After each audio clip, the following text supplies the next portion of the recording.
அவனுடைய மாணவர் தமீம் அன்சாரி அவர்களுடைய மகன் ஹாஃபிஸ் ஜமான்.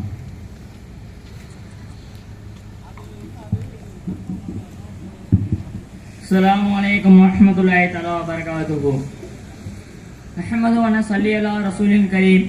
அம்மா பாத். ஃபகத் கால அல்லாஹ் தஆலா ஃபில் குர்ஆனில் அலீம் ஃபில் குர்ஆனில் மஜீத். பாத் அஊது பில்லாஹி மினஷ் ஷைத்தானிர் ரஜீம். பிஸ்மில்லாஹிர் ரஹ்மானிர் ரஹீம். قال الله تعالى ربنا ظلمنا انفسنا وان لم تغفر لنا ونكون من الخاسرين صدق الله العلي العظيم. قال نبي رسول الله صلى الله عليه وسلم ما رايت احدا اكثر استغفارا من رسول الله او كما قال عليه الصلاه والسلام. துணின்றே வான்படைத்த அந்த ஏக வல்லனாகிய அந்த அல்லாஹ்வுக்கே எல்லா புகழும் உண்டாட்டுமாக. அடுத்த போற்றப்பட்ட மக்கத்து ராஜாவாம் மதீனத்து ரோஜாவாம் என் பெருமானார் ரசூலே கரீம் ஸல்லல்லாஹு அலைஹி வஸல்லம் அவர்கள் மீதும் அவருடைய குடும்பத்தினர் மீதும் இன்னும் அவருடைய அடிச்சுவற்றை அப்படியே பின்பற்றி வாழ்ந்து காட்டிய உத்தம சத்திய சஹாபாக்கள், தாபியங்கள், தபா தாபியங்கள், நம்பர்கள் இந்த சபையில் கூடியிருக்கும் நம் அனைவரும் அல்லாஹ்வுடைய வச்சான கருணை என்றென்றும் நின்று நிகழ்த்துமாக. ஆமீன். அன்பிற்குரியவர்களே, அல்லாஹ் நமக்கு வழங்குகின்ற பாக்கியங்களில் பாவ மன்னிப்பு என்ற இஸ்திக்பார் மிக முக்கிய பங்கு வகிக்கிறது. ஒரு மனிதனுடைய வாழ்க்கையில் குற்றங்களும் பாவங்களும் எப்படி பிரிக்க முடியாமல் ஆகிவிட்டதோ அந்த அளவிற்கு ஒரு மூமினுடைய வாழ்க்கையில் இஸ்திக்பார் என்பது பிரிக்க முடியாமல் இருக்க வேண்டும். இப்னு ஜௌசியிடம் ஒரு நபர் கேட்பார், நான் அல்லாஹ்வை அதிகமாக புகழ வேண்டுமா அல்லது அவனிடத்தில் இஸ்திக்பார் செய்ய வேண்டுமா என்பதாக கேட்பார்கள். அதற்கு அவர்கள் சொல்லுவார்கள், ஒரு மனிதனிடம் அழகிய ஆடை இருக்கிறது, ஆனால் அதுவுமோ அழுக்காக இருக்கிறது. இப்பொழுது இந்த மனிதன் இந்த ஆடையில் உள்ள அழுக்குகளை அகற்ற வேண்டுமா அல்லது அதில் அத்தர் பூசி நறுமணம் கமல வைக்க வேண்டுமா என்பதாக கேட்பார்கள். அதற்கு அவர்கள் சொல்லுவார்கள், அதில் உள்ள அழுக்குகளையும் கரைகளையும் அகற்ற வேண்டும் என்பதாக சொல்லுவார்கள். அதே போன்றுதான் அல்லாஹ்வை நீங்க புகழ்வதை விட இவனிடத்தில் இருக்கின்ற அழுக்குகளையும் கரைகளையும் அகற்றுவதே சிறந்தது என்பதாக சொல்லுவார்கள். நாயம் ஸல்லல்லாஹு அலைஹி வஸல்லம் அவர்களை விட இஸ்திக்பார் அதிகமாக செய்த இந்த உலகத்தில் ஒரு நபரை கண்டதில்லை என்பதாக அபூ மூஸா அஸ்ஸரி ரலியல்லாஹு அவர்கள் சொல்லுவார்கள்.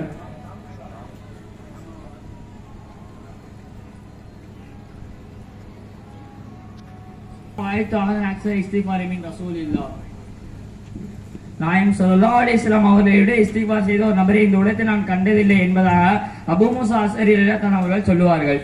யோசித்து பார்க்க வேண்டும். அனைத்து பாவங்களிலிருந்து பரிசுத்தம் பெற்றவர், முன்பின் பாவங்கள் எல்லாம் மன்னிக்கப்பட்டவர், ஏன் மற்றவரை விட அதிகமாக இஸ்திக்பார் செய்ய வேண்டும்? இஸ்திக்பார் என்பதே பாவ மன்னிப்பு மட்டும் கிடையாது.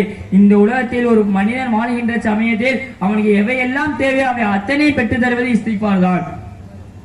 மனதில் மகிழ்ச்சி வேண்டுமா, குடும்பத்தில் நிம்மதி வேண்டுமா, தொழிலில் வெற்றி வேண்டுமா, விவசாயத்தில் விளைச்சல் வேண்டுமா, குழந்தை பாக்கியம் வேண்டுமா, பெற்ற பிள்ளைகள் உங்களுக்கு கட்டுப்பட வேண்டுமா, இப்படி எத்தனை இருக்கிறது அத்தனையும் இந்த இஸ்திக்பாரின் மூலம் கொடுப்பதாக நூஹ் அலைஹிஸ்ஸலாம் அவர்களுக்கு அல்லாஹ் வாக்களித்தான் அல்லவா? அதைத்தான் என் பெருமான் நாயகம் ஸல்லல்லாஹு அலைஹி வஸல்லம் அவர்களும் செய்தார்கள். ஒரு தடவை அஹ்மது இப்னு ஹம்பல் ரலியல்லாஹு தஆலா அவர்கள் வெளியூருக்கு செல்கிறார்கள். இரவிலே இசாவை தொழுகிறார்கள். பள்ளியிலே தங்குவதற்கு அனுமதி கேட்கிறார்கள், மறுக்கப்பட்டது. வெளியிலே படுத்து உறங்குகிறார்கள், அங்கேயே மறுக்கப்பட்டு அடித்து துரத்தப்படுகிறார்கள். ஊரிலே சென்ற அவர்கள் ஒரு கடையை காண்கிறார்கள். கடைக்காரனிடம் கேட்கிறார்கள், இன்று என்னிடம் தங்குவதற்கு இடம் இல்லை, உங்களிடத்தில் தங்குவதற்கு இடம் தாருங்கள் என்பதாக கேட்பார்கள். அவரும் சரி என்று ஏற்றுக்கொண்டு உணவு கொடுத்து தங்க வைக்கிறார்கள். ரொட்டி வியாபாரியான அவர் ரொட்டி மாவை பிணைந்து கொண்டு வாயில் முணுமுணுத்துக் கொண்டிருக்கிறார்கள்.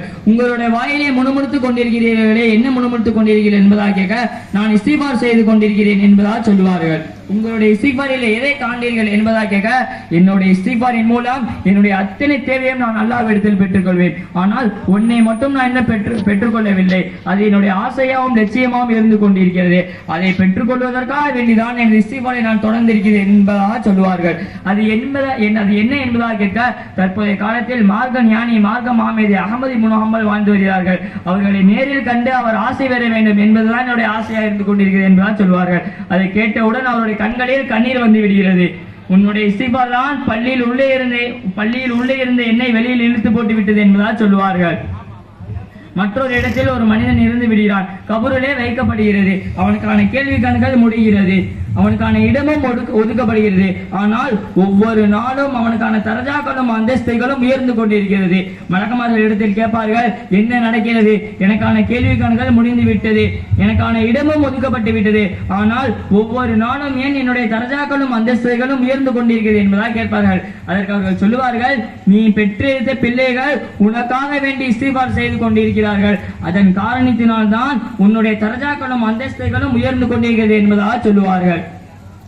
அலி ரலியல்லாஹு அன்ஹு அவர்கள் இடத்தில் ஒரு நபர் வருவார், எனக்கு நிறைய பிரச்சனையாக இருக்கிறது, ஏதேனும் தீர்வு சொல்லுங்கள் என்பதாக கேட்பார்கள். அதற்கு அலி ரலியல்லாஹு அன்ஹு அவர்கள் சொல்லுவார்கள், இந்த நபர்களை கண்டு எனக்கு மிக ஆச்சரியமாக இருக்கிறது, கையிலே தீர்வுகளை வைத்துக் கொண்டு வெளியில் அலைந்து கொண்டிருக்கிறார்கள் என்பதாக சொல்லுவார்கள். அது என்ன தீர்வு என்பதாக கேட்க, இஸ்திக்பார் செய்வதுதான் அனைத்து பிரச்சனைகளுக்கும் ஒரே தீர்வையாகும் என்பதாக சொல்லுவார்கள். யூனுஸ் அலைஹிஸ்ஸலாம் அவர்கள் 3 இருளுக்குள்ளே மாட்டிக்கொள்கிறார்கள். ஒன்று இரவினுடைய இருள், மற்றொன்று கரும் கடனில் இருள், மற்றொன்று அதற்குள்ளே இருக்கும் மீனுடைய இருள். மீனுடைய வயிற்றுக்குள் இரையாகி போன யூனுஸ் அலைஹிஸ்ஸலாம் அவர்கள் தன்னுடைய இஸ்திக்பாரை தொடர்ச்சியாக செய்து கொண்டிருந்தார்கள்.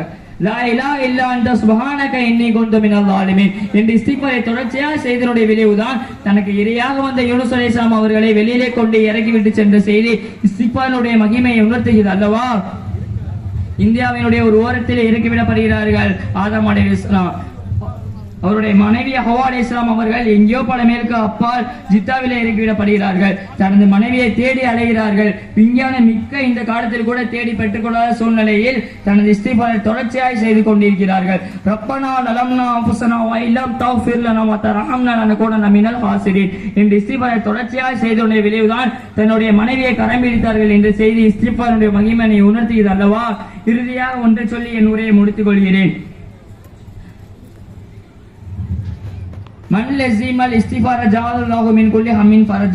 எவர் ஒருவர் இஸ்திக்பாரை தனக்கு அவசியமாக்கி கொள்கிறார்களோ அவருக்கு கவலைகளில் இருந்தும் கஷ்டங்களில் இருந்தும் விடுதலை பெற்று தருவதாக நாயகம் ஸல்லல்லாஹு அலைஹி வஸல்லம் அவர்களுக்கு அல்லாஹ் சொன்னான் அல்லவா. இஸ்திக்பாரின் மூலம் வெற்றி பெறும் நன்மக்களாக என்னையும் உங்களையும் நம் அனைவரையும் ஆக்கியல் புரிவானாக என துஆ செய்து நான் என் உரையை முடித்துக் கொள்கிறேன். வாஹிதன் அல்ஹம்துலில்லாஹி ரப்பில் ஆலமீன். அஸ்ஸலாமு அலைக்கும் வரஹ்மத்துல்லாஹி தஆலா வ பரகாத்துஹு. அல்ஹம்துலில்லாஹ் ஜஸாக்கல்லாஹ்.